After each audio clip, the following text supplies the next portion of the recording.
Hello, everyone, and welcome to this episode of the Psychic Activist podcast. I am your host, Natty Beats. I am a psychic development expert, master healer, trance channel activator, author, all the damn things. Today, we are talking about. I'm looking at my pad like it's written there, and it's actually not. Today, we're talking about sexual trauma versus cosmic sex. It's a very important subject that I've wanted to talk about for a while. I have found it very difficult sharing stuff around this for a while, but my guides gave me the nudge that it's time. And I've asked my amazing friend Jess to join me today. The reason that I've asked her specifically is partly because she's one of my best friends and she's really good at holding space for me. She's actually done some healing with me around my sexual trauma, so she already knows about it and can hold space. But she's already had some pretty intense experiences herself, and a lot of things we've experienced are kind of coming at it from different sides. So she's a good balanced view. But Jess, if you would like to also say hi and introduce yourself. Yeah, thank you. I'm Jess.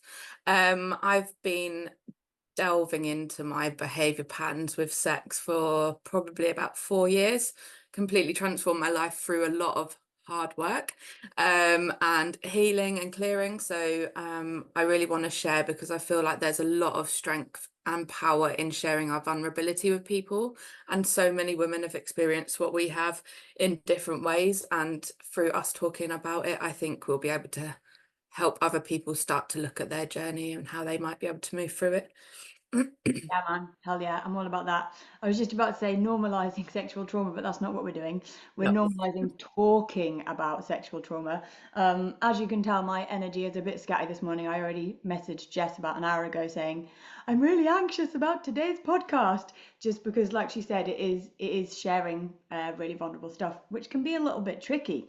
I just want to, before we go into our different experiences, I just want to briefly say some people might think, okay, why the hell are you talking about sexual trauma on a psychic podcast? And I will tell you why. Sexual trauma, and pretty much all trauma, is literally what blocks your psychic channel. So the difference between you being a muggle and a trance channel is insane layers of density and trauma that sit around your body and your energetic field.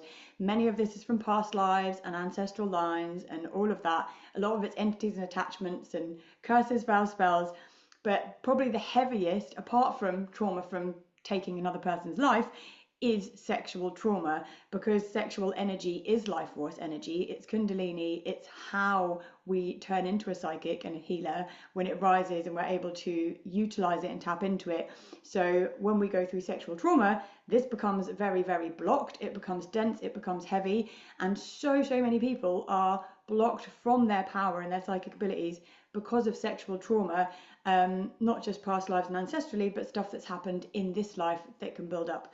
So that's why I want to talk about this today and why I think it's so relevant and important. So I'm going to throw Jess under the bus and start by asking her about her experiences. Jess, I know that you have had varying grades, sure, we'll grade it, varying grades, varying levels of sexual trauma throughout your lifetime. And I would like you to just share however much you're comfortable with. Yeah, okay. So when I was 16, my parents had gone on holiday and I was trying to be one of the cool kids, and I invited a couple of guys back to my house before we went out. Um, and he turned up on his own, and I didn't feel comfortable to not let him in. And then it got to a point where things started to progress and I was like really scared and I didn't know how to say no. And so my body just froze and I let him do what he wanted because I was on my own in my house. Nobody knew he was there. My fear of if I said no, something worse would happen. And I blamed myself entirely for everything that happened until maybe like 6 months down the line, I had a full-on breakdown and I thought it was related to something else. And then I started writing about what I thought it was about, and it turned into 10 pages of how my body had been abused, how I hadn't had the power to say no, how I was blaming myself, and then led to me going to lots of therapy, trying to work through it.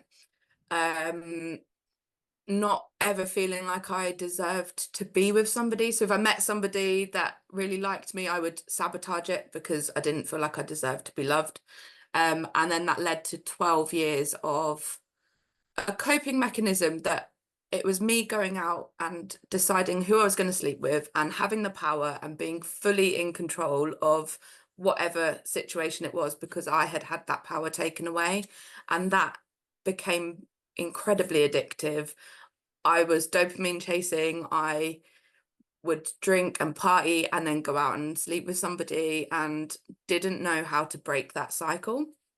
Um, was in some really sketchy situations as well that I don't even remember half of them because it just became normal that that was what would happen. Remember, like, yeah, just shit that was happening like in hostels or people that I met. Like I was traveling around the world as well, and I was putting myself in these really, really dangerous situations, but I didn't care because I didn't have any respect for myself. I didn't believe that I deserved to be loved. If I could let something happen to me when I was 16, then that was it. That was what my life was going to be like. And um, I started on the spiritual path in 2020, probably.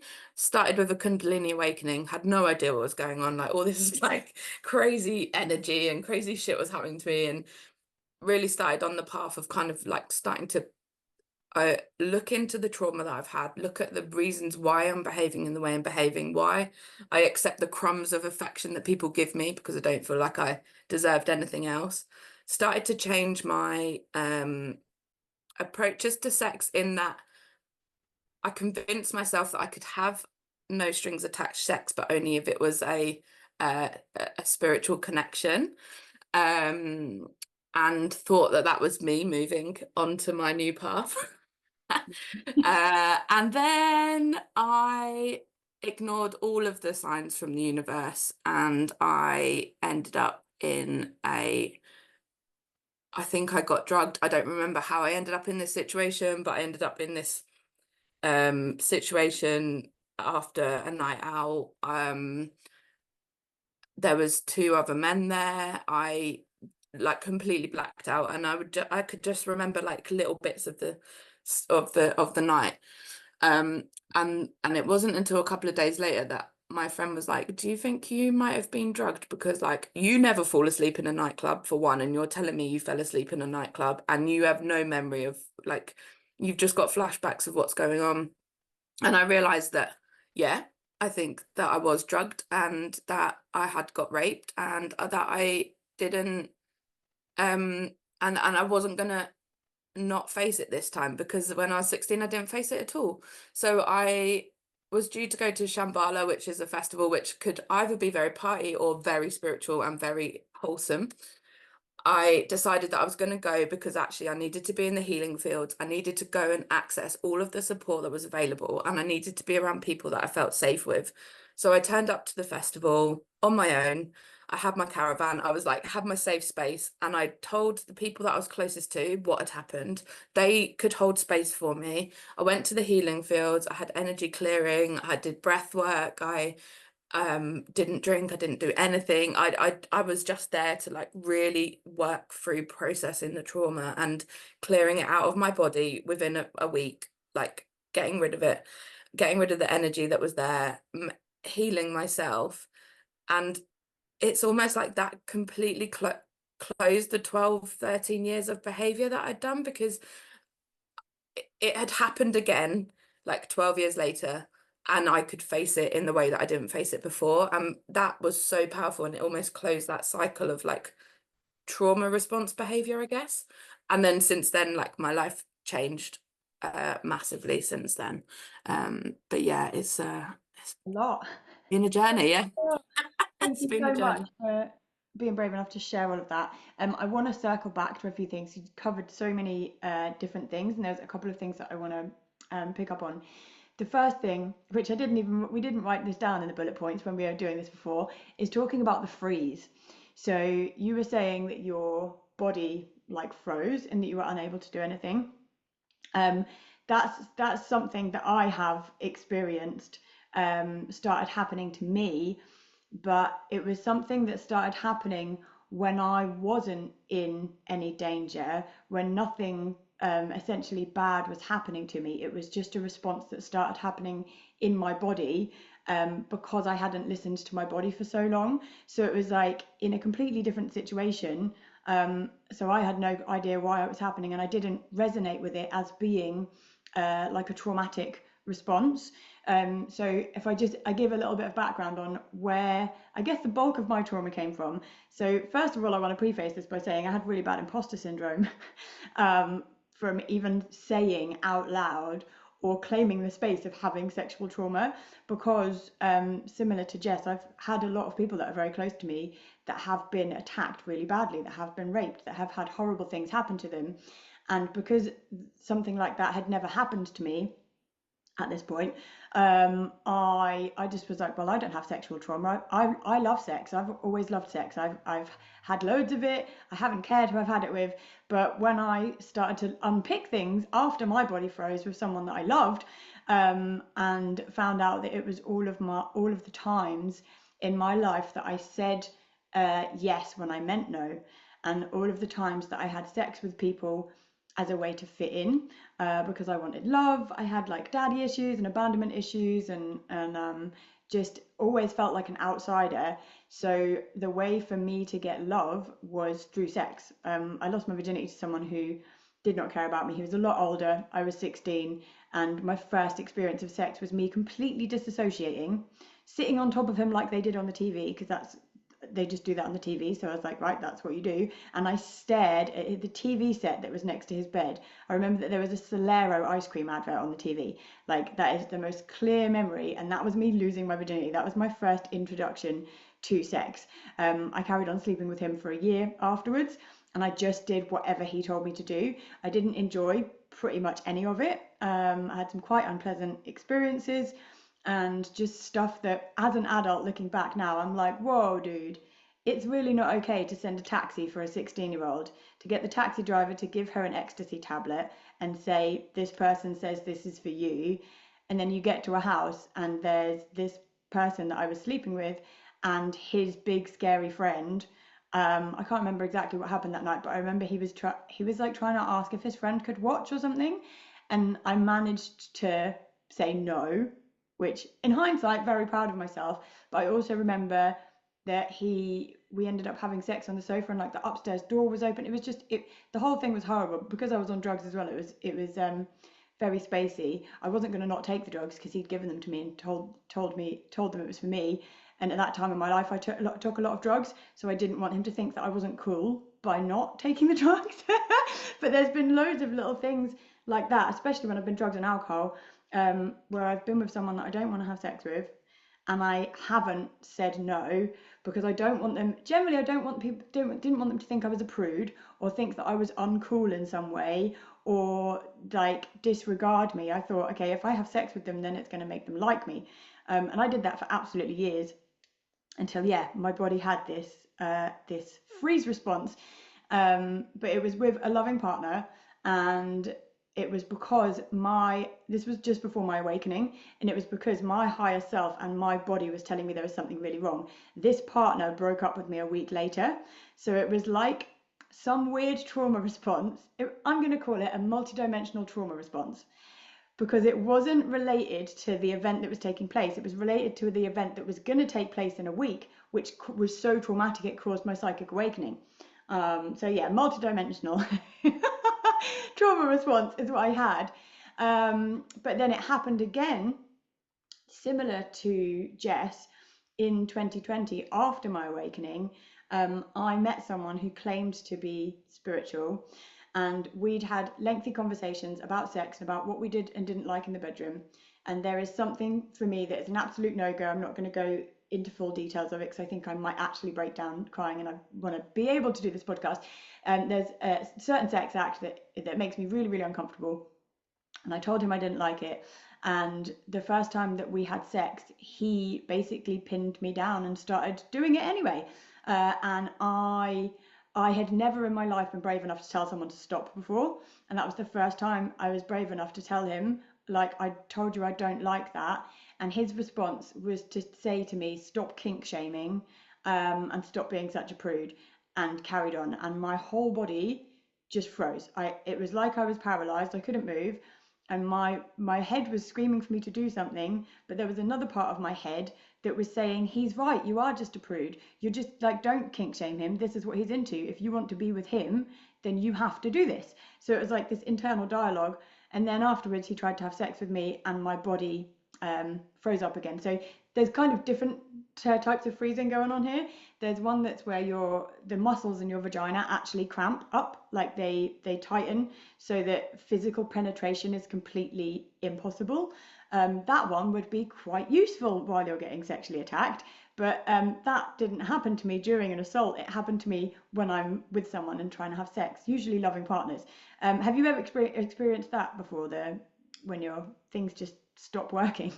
Um, it's been painful, and again, it's been with loving partners, and I think that's because our bodies feel safe to react like that, or like they're at a point where actually they can start to act in the way that they want us to like really pay attention to them. Whereas when we're in a situation that's not safe, Yeah. I don't think our bodies would respond in the same way, because they don't feel held to be able to.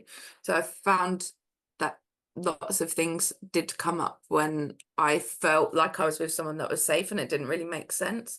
But I think that's just because you get to a point where your body is able to show the things that it needs to show you, which Able it to wouldn't shout. be able. Yeah, stop what you're doing.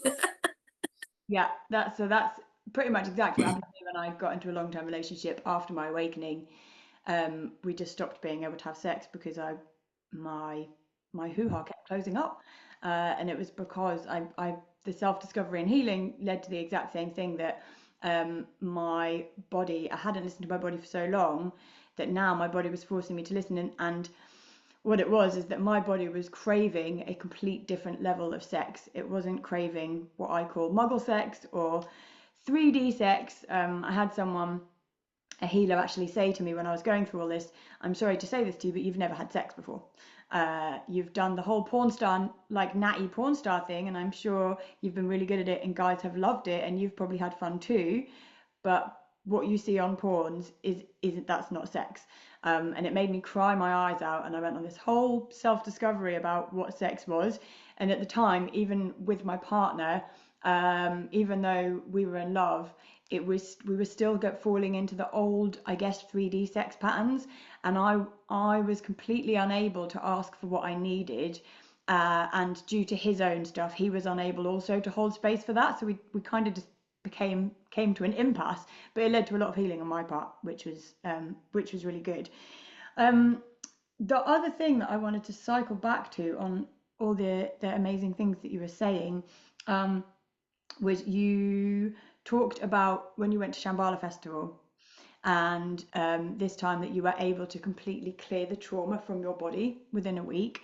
I think that's really, really important to make a point of, just because I want to make the point to everyone listening that no matter how much sexual trauma you've gone through, and I'm not wanting to minimize anyone's experiences here at all. And of course, if you have been through some really horrible shit, it's not just going to suddenly disappear because you have a session with a healer or you listen to the right meditation. But all of this stuff, all of this trauma is just density that you carry around, and it can be cleared. It's not something you have to live with forever. It's not something you have to carry the burden of forever. And especially things like clearing it from the body is actually pretty simple when you know the right tools and techniques. So things like psychic clearings. I've got actually a free sexual trauma psychic clearing on my YouTube, More with Natty, that goes very deep, all layers, this life, past lives, whatever. You can do somatic practices. There's so many things you can do. So if you are resonating with this, and if you've had similar things and you're feeling like you're never going to get better, please look into different practices of clearing the trauma from the body, because if you can find a way to clear it from the body, it will unblock things enough that you can experience and feel whatever's needing to be processed, so that then it can leave. Jess, have you got anything to add on to that? Yes. Disclaimer, I didn't clear all of my sexual trauma in that 1 week. So I'd done 2 years of working on my sexual trauma before that the rape happened. I did a sex therapy course, and my homework was to sit in front of a mirror and masturbate. Um, and I think you've had a similar experience, and that it's so confronting, and it was really, really clear of like how deep the trauma went. And I'd done like weekly energy clearings, and it was all like stuff coming out of my womb. So that was like 2 years of peeling back the layers. So I got to a point that when it happened again, I was then able to, that was like, it was just that I was focusing on. It wasn't like the years and years of trauma and the past lives of trauma and things like that. And I think trying as many different modalities as you can to find what works, and actually one thing it doesn't necessarily have to, you don't have to just do one thing. You can do so many different types of things to start working on it, and learning to connect back to your like source energy and your sexual energy and how powerful that is. And you can meditate through that as well, which I think you'll talk about on your course, or that will be part of your course. And yeah, it is a long journey, and it's like an onion, isn't it? Layers and layers, and keep going, and you think you've done it. Oh no, here's more. And it doesn't really end, but the longer that you do it, it becomes less painful, and it's almost like you can just pull it out quickly, and get rid of the trauma. But yeah, it's a journey, and it takes a lot of really looking at your shadow and the dark side and the behavior that you've then adopted to work through that trauma. And I actually became addicted to that behavior, and that was a big thing that I needed to confront in myself to move forward and stop acting like that. Yeah. So the addiction stuff. So just before the show, we were writing down some bullet points because I was in a mad scramble of, oh God, what are we even talking about? But one of the things that I wanted to touch on, as Jess, you mentioned about how your trauma kind of ended up becoming your addiction because you then went after letting yourself get treated bad, which is really similar to what happened with me of that first year of having sex with that guy, being completely used and abused and just really being not treated okay at all. And I thought that was normal. I thought that was what sex was. That was the only place I'd learned it from, right? I'd never had any other experience. And so as a result of this, any other partner that I met after him, I say partner, people I slept with after him, I would literally be like, okay, what do you like? What do you want? And I would do whatever the hell that they wanted. And I thought that if I did that, that's a way that would get them to love me. But what happened is I just got treated really bad. Like the more I gave, the more they took. The more I squeezed myself into whatever they wanted me to be. They took advantage of me. None of them stuck around. I was frequently heartbroken for most of my life, if I'm honest. Just not understanding why these people didn't want to stay with me. And what happened when I hit 22 and went through an extremely painful breakup, probably one of the two main traumatic breakups of my life, I something flipped in me, and I was like, I'm going to take back control by doing the same to other people. Now, if I'm honest, it was kind of a conscious thing. Like, I would literally say, this is awful, I would literally say, like, I would only date guys that were younger for quite a while. I dated people that were like kind of assholes. Like I dated guys. I mean, they were lovely people. If any of my ex-partners are listening to this, they were. I justified it as, well, it's fine because they're dickheads to other people. So it doesn't matter if I'm a dickhead to them. And because they're young, they'll just learn quickly. So I genuinely at the time thought that I was doing some sort of public service by using and abusing these young guys, using them for sex. I would literally get these people to come around. Now I'd buy them pizza and buy them clothes. I was like a sugar mum. I'd buy them pizza, I'd buy them clothes. I'd demand that they cleaned my house. I'd make them give me sex when I wanted, and then I'd tell them to leave. I wouldn't like to sleep with them. I don't like sleeping next to people anyway. That's a whole different energetic sensitivity. But I did that for years. And that obviously wasn't very fulfilling either. And I hurt a lot of people. And then it kind of switched up again I also developed, so I developed an addiction to sort of the control dynamics, but I also developed quite a like for kinks in the bedroom and BDSM. And the reason that that came about was because I'd been used to being degraded and treated like shit. So it kind of turned into a kink where I would want guys to treat me nasty in the bedroom. I wanted them to speak nasty, I wanted them to hurt me. And it was something that I really enjoyed at the time and I really needed. Um, and it got very confusing in my late 20s when sort of all of my learnings from sex collided, and I was still not wanting people to look me in the eye when I had sex. I still didn't want sex and emotion to mix. But I also really wanted to be in love and have a boyfriend. So I was like doing these weird polar opposite things, and was just kind of a hot mess, but still essentially thinking that I enjoyed all of the bad things that were done to me in that first year when I was 16. So I thought that I enjoyed only doing stuff that pleased men, that that was what I wanted to do, that I wanted to be degraded, that like all of this just horrendous stuff. But yeah, I think like flipping trauma into addictions can be quite a common thing, right? Yeah, yeah, I think so. It was very similar. Just we're like, right, taking you home. And I just like taking you home. And because I was traveling, I never stayed in one place long enough for anyone to get attached or for anything to happen, or I would constantly be moving. So the rejection wasn't there because it was my choice. Um, and um, I always went for emotionally unavailable men, which I then realized was because I was trying to protect myself from, well, I'm never going to meet anyone anyway. Look at all these guys that look, and that was my way of not, yeah, I deep down I wanted a loving, secure relationship, but I did not believe I deserved it for so many years. And it wasn't until I came to this spiritual path and I did a lot of looking at all of my behavior and lots of writing and poems and facing my shit that I got to the point where I was like, actually, I'd want that. I want a family. I want to meet someone that fully loves and accepts me for who I am. And actually, until I find that person, I'm not going to be with anybody.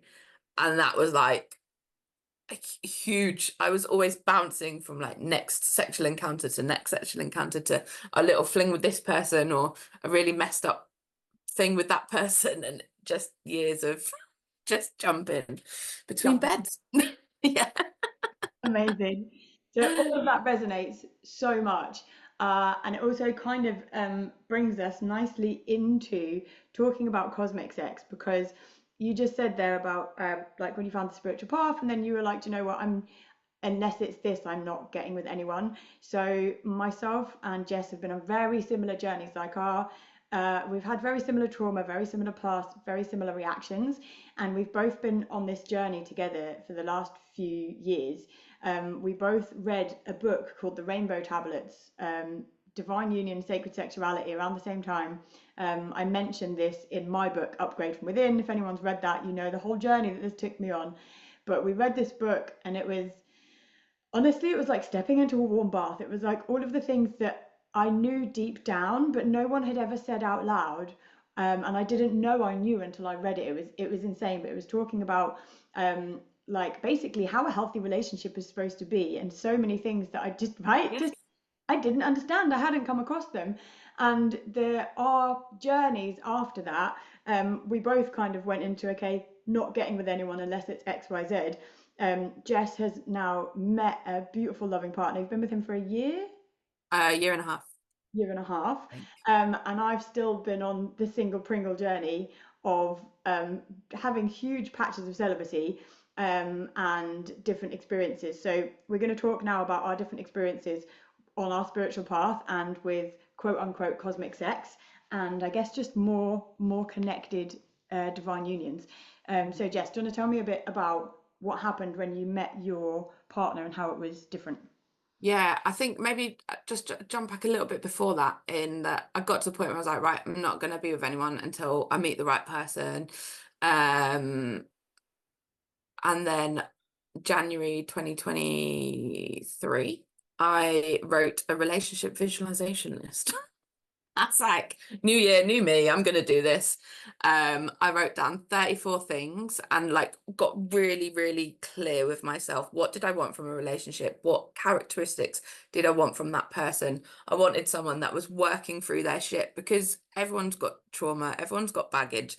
No, you can't like for me, it's how that person faces their trauma and how they work through their shit that was really important. I didn't need them to be spiritual. I just needed someone that was able to work through and face their shit. Anyway, 34 things, put it away, forgot about it. Kept getting these nudges to go on to online dating, and I was like, no, absolutely not. I am not doing it. I don't believe it. Anyway, it got to a point where my friend said, Jess, you don't, so, oh yeah, stop drinking as well. Like, this was a big part of me stopping acting out, as I realized that the dopamine chasing was then leading to alcohol, partying, and then sex. And actually, if I took all of that away, it wasn't there. So he said to me, Jess, you don't go out anymore. Like, you don't drink, you don't go out. Like, how are you going to meet someone? And I was like, yeah, that's a really good point. So I'm still not doing it. I don't believe in it. So I like sat with it for 3 days and I was like, shit, he's right. Like, I don't know how I'm going to meet people. Like, okay, fine, I'm going to do it. Within 3 days, I matched with my partner. I looked at his face and I was like, I know, like, there was this like deep, deep knowing of like, we've been through lifetimes together. Like, I know we've been through lifetimes together. And anyway, the conversation was like reels and reels and going and going and going. We were talking loads. We then went on our first date, which was like me in a really like scruffy tracksuit on a really muddy dog walk. Like, it was like the most comfortable first date ever. Like, I was completely myself. We were very open with each other about our trauma, about our past, like our experiences that led us up to this point. I've been reading the rainbow tablets like Natty talked about, and I was so like, I am not having sex with somebody until we have built this solid foundation and we are really secure and we know what we want. And so I said to him, I was like, I don't want to have sex with you. And he was like, that's totally cool. That's fine. So we waited a few weeks, which anyone who knows me knows that that is a miracle. And then it was I would read him extracts from the Rainbow Tablets book. Like, this guy is not spiritual, and I'm like reading him like Rainbow Tablets book, and he was so open to making me feel comfortable and letting me like read these things to him and talk about all of my experiences and laying the ground for like what I did want out of a relationship. And then what I realized is that I have never really had intimacy, and that is the most powerful thing in this relationship, is that intimacy of having someone who completely fully accepts you and all of your quirks and all of your annoyances for who you are. We would talk about the rainbow bridge, which when you read the tablets, the channel into the vagina is the rainbow bridge, and you can unlock the rainbow bridge. So we would refer to it like that. That was the terminology we used. I said we're not shagging, sex, fucking. No, I don't want to use those words, because that to me is like not a sacred connection. And so those words have been like, we don't use them at all. So that's been really lovely. And yeah, it was just like, I don't know, just being with someone that you can then fully open yourself up to, literally, that you don't get in those like relationships where there's no connection, because your body's not safe enough to open up like that. It's just not. And the level of reaction that your body can give when you're in a safe and secure relationship is just amazing. And I think you're going to go on, Natty, aren't you, to speak about cosmic sex and all the things that come from that. But yeah, which is what you can experience when you've like really laid down the ground rules, not even rules, just the groundwork of like what you want out of a situation, and just honest with yourself and the other person. Yeah, I So think that over it's to really you. important that your experience and what you needed was very much more of like the more grounded, needing to be seen, needing to be held, needing that intimacy, needing to be completely accepted. And that we've got quite, not different, but we're kind of after different things. So I'm gonna just kind of jump off a little bit and say that when it comes to psychics and people with psychic abilities, generally you are either more up there or down here. So what I mean is you are either more earthly and connected, naturally drawn to animals, plants, connecting with the earth, grounded, all of that, which very much Jess is. She's a feeler and a healer. She receives messages through feeling things, automatic writing, all of that. I am much more cosmic as fuck, channeling dragons, seeing things, hearing things, and just always wanting to go up higher. So although I've learned over the years how to ground myself, being grounded, like I don't want to go further into the earth. I mean, there's a time and place for that, but for me, when it comes to relationships and sex, I just want to get blasted into space, man. So pretty much. So what happened with me once I started my spiritual journey, me and this long-term relationship broke up, and now with this long-term relationship I had found someone who completely accepted me for me. Maybe not all of the spiritual stuff entirely, but he accepted all my quirks. He could see me for me. I had all of that part. We had a decent level of intimacy, but there was just absolutely no magic because he had no psychic connection, or he was kind of afraid of a psychic connection like a lot of guys are. So it kind of led me to taking a big break from sex and kind of letting my spirit guides lead me. I was like, right, I'm calling in a divine counterpart, like someone that can step up. This is what I need. And I got pushed through some pretty heavy lessons, like over the last couple of years. It's been fucking intense, man. So I got led to a twin flame connection, which again is talked about in my book. September 2022, got led to a twin flame connection. Now, I knew that even though it was a twin flame connection, there's so much misinformation about twin flames I'm not even going to go into. I knew that twin flames, unless it's with two people who are constantly able to meet themselves on the deeper level, to do the work, to step up, it goes toxic very quickly. It took a week for it to go toxic as fuck. It was actually my sexual trauma coming up during us having sex and him dealing with it in the most horrendous way because of his triggers that completely broke us apart and made me realize, no, we're actually really good friends now. Sending you love if you're listening to this. So that was that, and I was like, okay, so I got the message that was my last twin flame connection, and I was like, okay, good. I'm calling in a divine counterpart, someone who can meet me where I'm at. I then got shown in meditation. I kept meeting this guy's higher self in meditation, and like showing this is a divine counterpart. It turned out to be a guy in Spain that I met. He was a complete muggle, bless his cotton socks. He was not aware or attached to his magic at all. And I was really confused because I was led to him. I was like, okay, this is a divine counterpart, but what's going on here? We ended up having a very confusing, I'm going to call it a sexual altercation. Do you know what? Because he didn't assault me. He didn't do anything wrong as such, but we just had a very weird, uncomfortable fumble and decided not to have sex. And it really confused me because I was like, right, I don't understand. I've just been led to a divine counterpart. Why is the sex magic not happening? So I then got shown by my spirit guides that, or basically learned that just because you are a divine counterpart with someone on the astral planes, it doesn't mean their human self fits you. So it was a bit of a slap from the universe by saying, don't just fucking follow your guides, follow you, like your human self as well, and get to know people a bit. So after that, I didn't even look at a man for 8 months. I was like, absolutely not. I was like, do you know what? Universe, I'm like, that was so confusing and so hurtful. If there's a divine counterpart out there, you bring him to me. You bring him right to me. I'm not chasing. I'm not going on dating sites, nothing. And 8 months later, I bumped into someone in the city that I'd been friends with for about 10 years, hadn't seen for a very long time, bumped into him in a bar, and then bumped into him again walking home. He literally walked into me as we were walking home. I was like, what the actual fuck?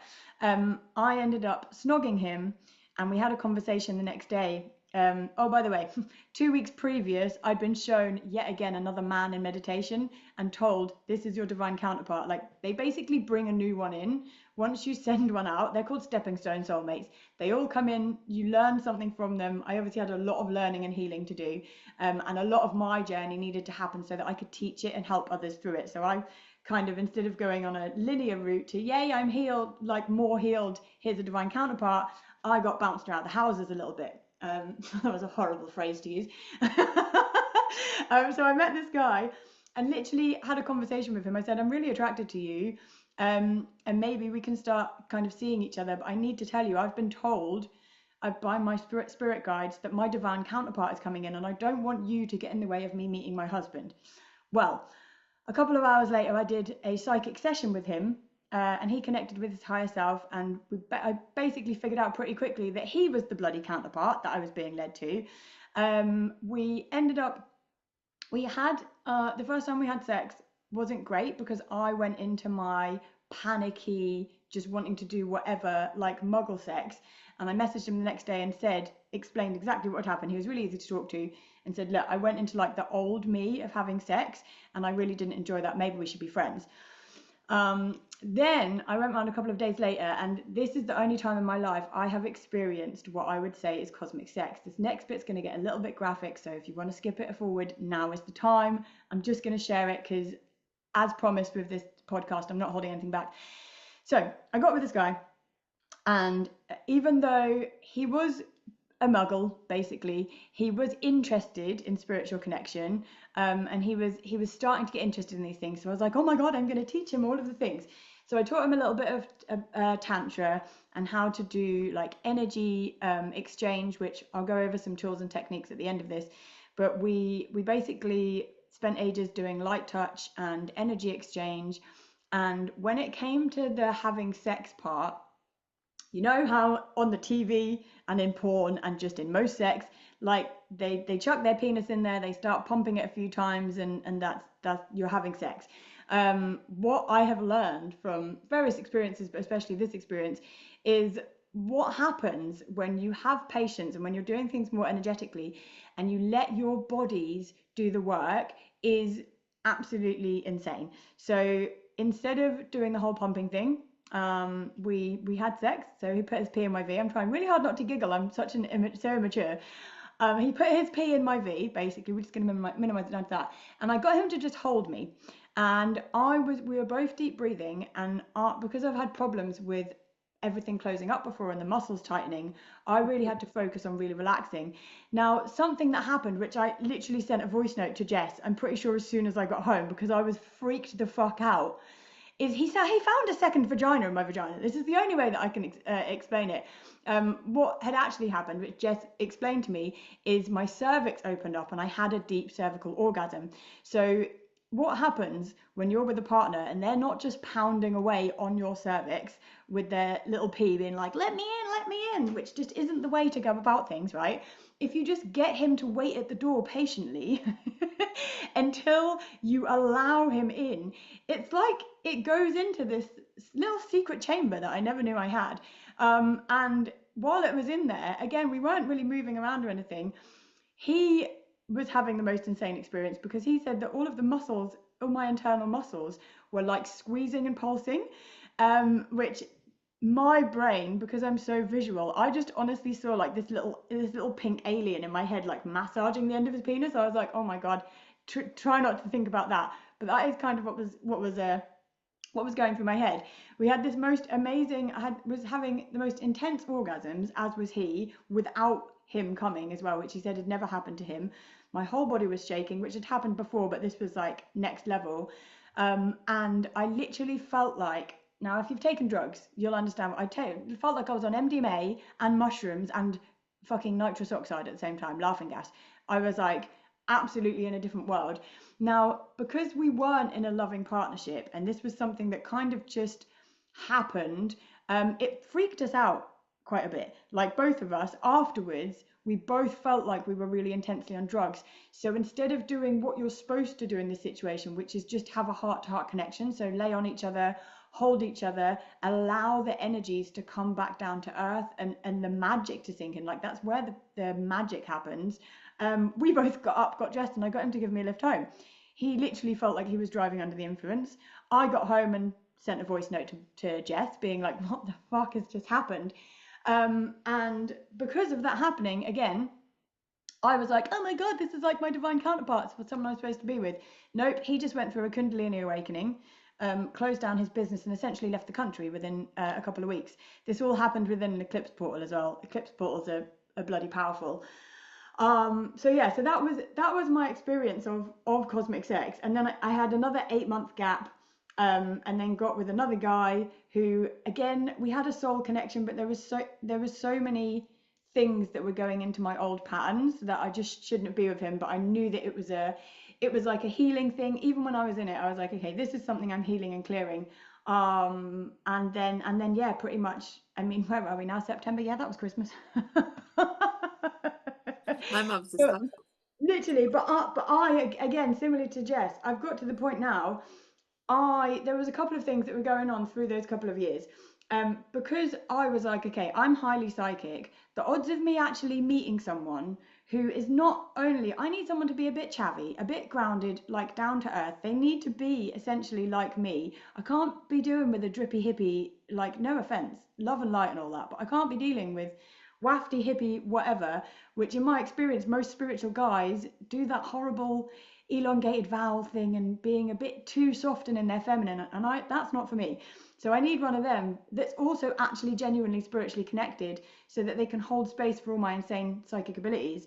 So for me, I couldn't get with someone that hasn't got a psychic connection, that isn't spiritual, because what I'm looking for, yes, I'm looking for someone to accept me and hold me and ground me, but really my path with this is I'm looking for someone to really explore these higher levels of cosmic sex. Like, I've had a taste for it now, and I'm like, imagine if you've got two magic people consciously coming together, you could blast yourself into some amazing places. So yeah, so that's I guess the two different routes. I want to give a couple of tools and techniques for this. I want to also just say that there's so many things we can say about cosmic sex, but sex itself is a sacred act. But it's not just, and yes, we get a lot of pleasure from it. It's not just about having pleasure. When you are having cosmic sex, psychic sex, the energy that is created, the combined energy, you can literally change worlds. Like, imagine how powerful you are yourself as a psychic, moving around things in the astral realm, manifesting.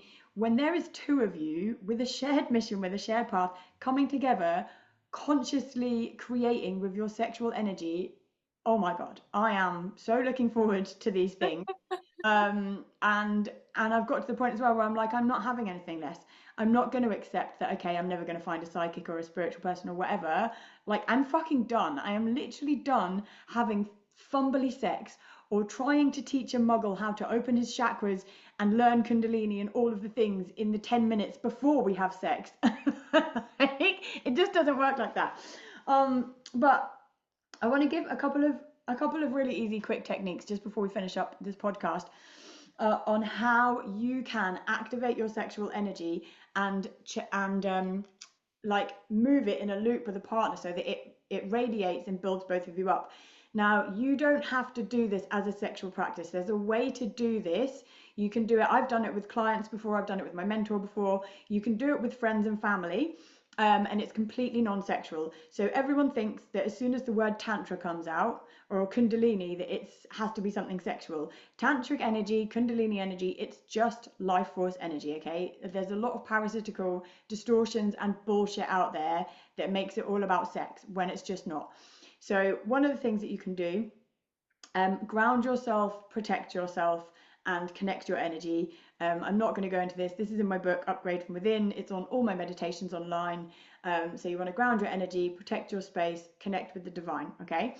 What you're going to do then, once you've sort of cleared your energy and got yourself to a good place, you're going to sit opposite someone, or you can do this on a video call, because as I said, I've done it with clients, and you're going to start breathing and sending an energy loop using your intention. So what you're going to do is, if you're being the giver and they're being the receiver, you're going to breathe in energy through your crown chakra and imagine it coming through you and blasting it out of your heart into their heart. They're going to breathe the energy in through their heart, send it up and out of their crown chakra and into your crown chakra, okay? So this is going to start to make a loop of energy. You can sit and breathe in and out and do this for as long as you want. You can practice changing the circle and changing it around. It's something that's actually really, really fun. It's a really powerful healing technique. You can do it at the beginning of healings. It it gets a bit of a hangover pretty quickly as well, as I discovered one festival. If you want to take this to the next level and make it sexual with a sexual partner, what you do is instead of running it through the heart, you run it through the root chakra. So usually in this situation, the man or whoever is taking the masculine role will be the giver. By the way, guys, it doesn't matter what gender you are, what gender you choose to be, whether you're in same-sex partnerships, like this works with everyone, okay? Source doesn't judge. So if you are being the more masculine or the giver in a hetero relationship, that would be the man, you're going to breathe the energy through the crown chakra all the way down your spine, and then you're going to send it, blast it out the root. Yes, your pee-pee, blast it out of your pee-pee. Send it to your root, into her root, or the person in front of you's root. The receiver, or the more feminine in this partnership, is going to breathe the energy through his or her root, their root, there we go, PC, their root, up the spine and bring it out of their head, out of their crown chakra into the other person's. So instead of going crown to heart and looping round, it's going crown to root and looping round. This is something that I have done with 2 or 3 sexual partners over the last couple of years. Again, unfortunately, mostly muggles that I've had to try and teach it to, but despite them not having their energy fully awakened and enlivened, trust me when I say it's potent. I have had some pretty extreme orgasms without even anyone touching me because of doing this session. So again, imagine doing it when both of you are magic, right? Another way that you can do this is a practice that's outlined in the Rainbow Tablets Divine Union Sacred Sexuality book. This book is by Sia Lanu. It's channeled from the Rainbow Race and it's fucking amazing. Is instead of doing the big loop, you can make like a figure of 8, so an infinity loop in each chakra. So how you would do that is you'd start at the root chakra, imagining that you're breathing the energy in a figure of 8. Those of you that are watching this on YouTube, you can see this, but most of you will be on the podcast. So you're going to be breathing a figure of 8 between the root chakra and weaving the energy until you feel that the kundalini is built up to there. And then what you do is you just move it up through the chakras. So you do the sacral and bring it all the way up. Now, I've never done this one before, but oh my God, do I want to. Because imagine you must just levitate. Surely you get to the crown chakra and you're like, meh. So yeah, very excited to try that out. But those of you that are already in a loving partnership, have a crack, mate. Honestly, have a crack. Okay, so that's energetic tools and tips. I think actually that is mostly. Jess, do you have anything to add on the theme of cosmic sex, sexual techniques? I think the more you come back to yourself and come back to wholeness within yourself, the more able, the greater your ability to kind of have these experiences with other people. I think it really all starts from yourself and coming back to wholeness within first, and then going out to share that with a divine counterpart. Yeah, I think that's really important. Also, remember about like, you don't have to be having, like, I'm fully aware that I want to reach higher levels of cosmic sex. I want it to be a psychic experience. Just because you're not experiencing that level of energetic craziness doesn't mean you're not in a divine union or a counterpart. You might be in a more grounded relationship like Jess, and the main difference is that the other person is working on their shit and they're healing, right? And they're coming into wholeness within themselves, which is important whether you're in a spiritual relationship, a psychic relationship, or whether you're having a more grounded counterpart. For me, the most important thing in any partner, and what you guys should be listening to, everyone listening to this, you're going to be working on your shit, otherwise you wouldn't be here. Please do not settle for a partner that is unable to work on their shit and expand, because I promise you, you will get anchored into a lower vibrational timeline, and that's just going to be suboptimal. Some of you may even go through major illnesses in the body. A lot of people get chronic illness because they're in partnerships that they've far outgrown, because their soul is trying to expand and the other person is unable to expand themselves, so they're unable to hold space for that. So the most important thing with all of this, regardless of whether you want a spiritual partner or more of a grounded relationship, needs to be that you are both evolving and growing together, and that you're both able to meet each other where you're at in order to hold space for each other in that deeper way. And the holding space doesn't have to be holding space for the same thing within each other. I think that's really important as well, is actually you might be on this spiritual path and that person may not realize that they are yet, but that it's in there. It's just, it takes a little while, a little longer for some people to get there, but for them to fully accept the path that you're heading on. Like, I'm off to see dragons, I'll see you later. Yep, fine, have a great time. Like that kind of like that can be really powerful. And I think that's what I've had to come to learn as well, is like I actually don't necessarily want someone to be fully with me in all of those steps, but I want that container where I can go off and do all of that amazing things and come back to this safe, loving environment, and that works as well. Yeah. Yeah. I think it comes down to as well how you feel held. So pay attention to your body and how you physically feel. Like if you feel that you'll be able to feel if the other person's holding space for you, whether they're aware of whatever awareness level they have, because you'll feel completely safe, you'll feel held, you'll feel grounded. Unfortunately for me, that is going to take some bloody magic wizard, dragon king.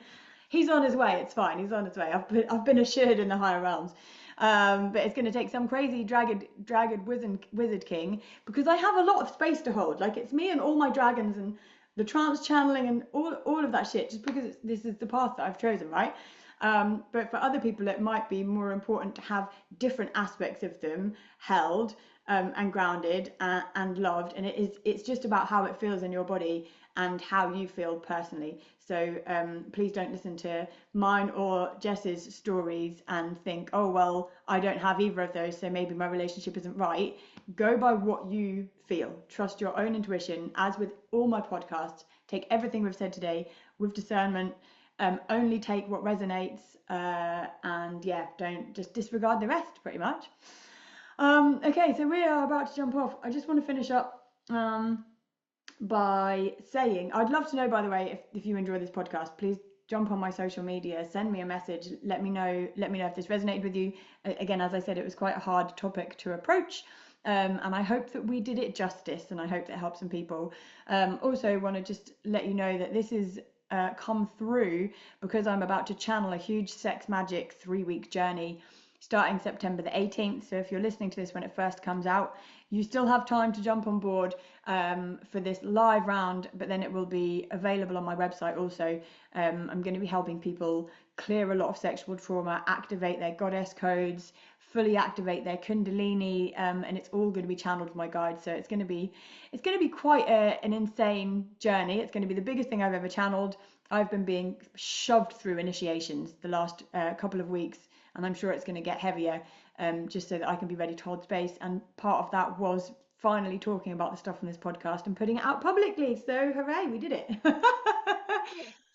Jess, thank you so much for doing this with me. I love you a lot. Guys, if you want to follow Jess on social media, I put her details in the show notes. She does some amazing spoken word. She is also an amazing healer. She's not quite offering her services yet, but keep it locked, because in the future, oh my God, I can't wait for her to get out there in the world and share her gift. As someone who's experienced a healing session with her, I can't wait. Other than that, sending you lots of love, guys, and we will see you on the next episode. Bye. Thank you. Bye.